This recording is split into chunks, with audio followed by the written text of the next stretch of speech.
We know that the only way to stop a bad guy with a gun is a good guy with a gun.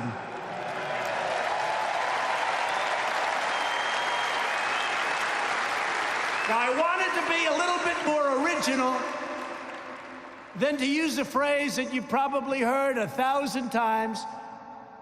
But what's a better phrase than that? We can't do better.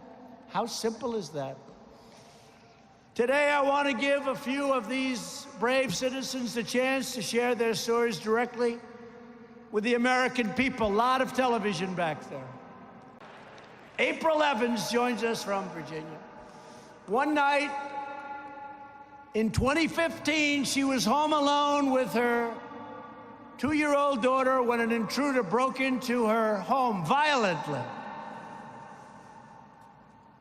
April took care of it. April, please come up. Please, April.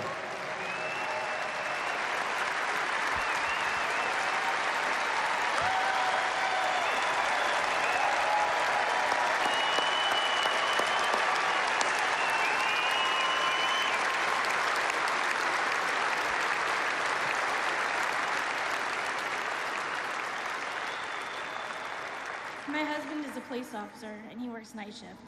One night he was at work, and my daughter and I were home alone. Someone started banging so hard on the door it broke in 2 places. He demanded that I let him in. I called 911 and I went to my room to get the gun. I heard a loud crash, and when I came out to the hallway to see, he was running towards me with a look in his eyes that I'll never forget.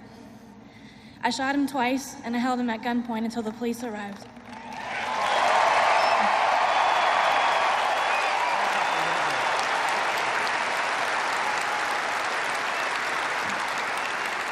This event was something that changed my life. I've never been more afraid, but I've been standing strong, and I've told my story again and again because with each person I told, they stood a little taller, knowing that if I could protect myself and my family, that they could too. Protecting my family would not be possible without the right to bear arms. It's an issue that's obviously close to my heart. If these rights had been taken from us, I may not be standing here today, and I may not have a healthy, now 6-year-old daughter. I'd like to thank you, Mr. President, for your unapologetic stance on our right to bear arms. I truly believe those rights saved my life and the life of my daughter that night. Thank you.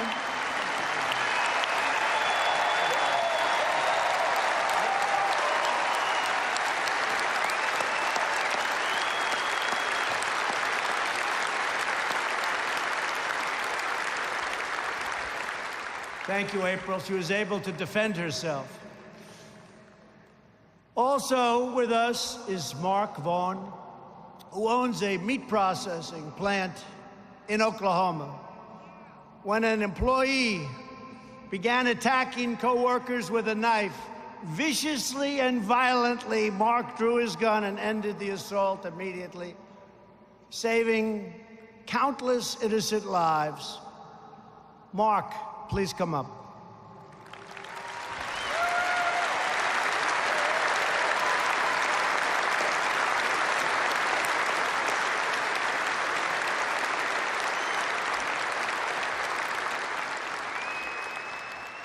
Thank you, Mr. President.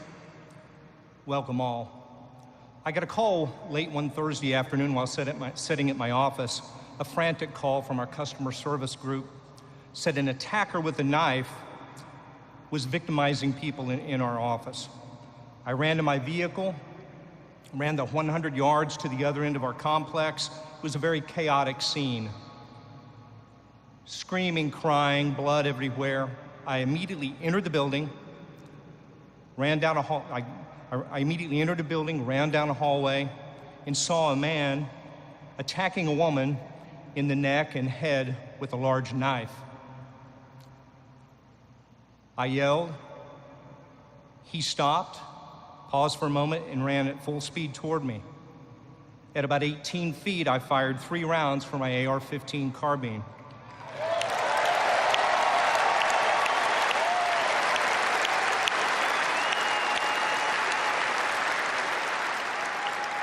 Immediately incapacitating the subject.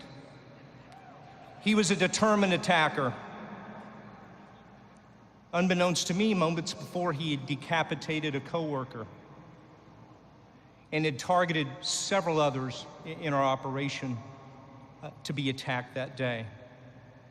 I was able to take that action because I had a gun and I was prepared to use it. These are central missions of the NRA, and I thank you, NRA, for that, and everyone here.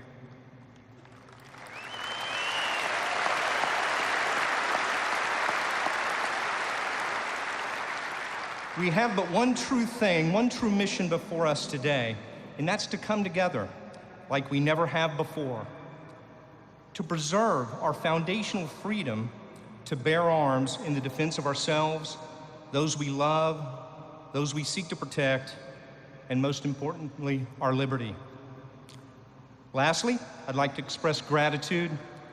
No other president in our lifetime has stood with us so strongly in defense of our Second Amendment rights.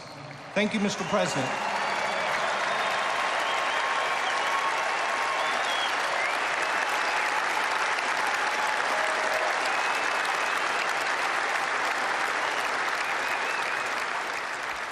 Thank you, Mark. Appreciate that. Thank you very much. Great job. Thank you. Finally, Stephen Willeford joins us from Sutherland Springs, Texas, great state of Texas, where a mass shooter opened fire at the First Baptist Church. You all read about it. In November 2017, taking many innocent lives, wonderful, wonderful people. Stephen heroically risked his life to bring the horrible violence to an end. Stephen, please come up and say a few words.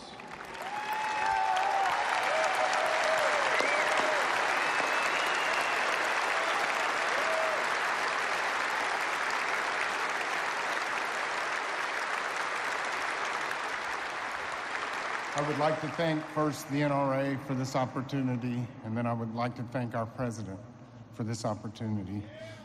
On November 5th, 2017, I was home because I was going to start my on-call at the hospital where I worked as an emergency plumber during on-call and could be called a lot. So I stayed home from church that day because I wanted to get rest. Wasn't to happen. My daughter came into my bedroom and said, "Dad, doesn't that sound like gunfire to you?" I ran to my window thinking it was someone tapping at the window, and she said, "No, come into the kitchen," where I immediately said, "It is gunfire." My daughter was an NRA distinguished expert when she was 8 years old. All three of my children, my other daughter and my son, were NRA distinguished experts by the time they were 8 years old. I was an NRA instructor. I ran to my safe, and my daughter ran outside, ran out to her car, got in the car, and ran reconnaissance for me. She ran up to the corner and came back while I was getting a gun out of my safe and loading it, and she said, "Dad, there's a man in black tactical gear shooting up the church." And I said, "Did you call 911? She said, "I did. They're aware of it." Right away, that told me police were coming, but I couldn't wait. I couldn't wait. Our police department in Wilson County is some of the best officers in this world, and they were racing as fast as they could, but my community couldn't wait for them. I ran out the door and I told my daughter to load another magazine for me because I gave her busy work. I didn't want her to be there if I failed, and I didn't want her to be there for a target for him. The Holy Spirit took over me at that moment, and as I ran across the street, I yelled out. The gunman heard me inside, so did some of the people from the church, so did my own daughter. He came running out of the church and started shooting at me.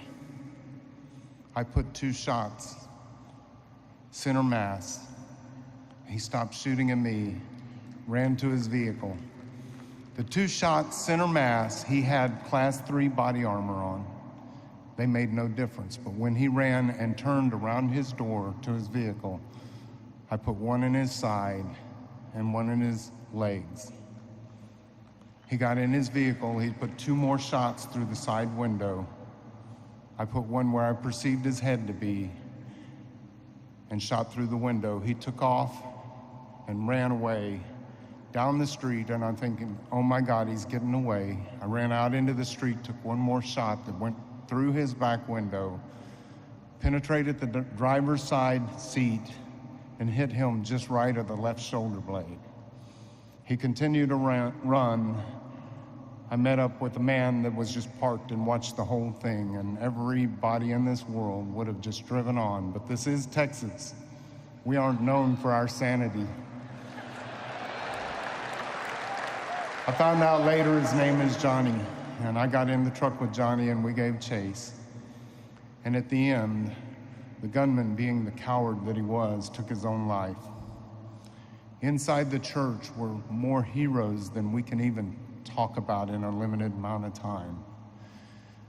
But I'm here today to talk about the fact that I used my own AR-15 to confront a shooter that had dropped 15 30-round magazines in my church. He murdered 26 people and injured 20 more. There were only 7 people that walked out of that church without a gunshot wound. If it were not for our Second Amendment rights and the right to carry an AR-15, the same style gun that he had, then I would have been outgunned myself. And if it were not for God covering me and protecting me, I would not have been successful that day. I want to thank the NRA for being relentless in protecting our Second Amendment rights. And I would like to thank this president for defending the Second Amendment. And I would like to say today, he says, make America great again. And he's including you. You will make America great again with him. But he needs you, he needs your vote. And if you do not get out there and vote for this man, then it's on you. Thank you very much to the NRA, and thank you for President Donald Trump.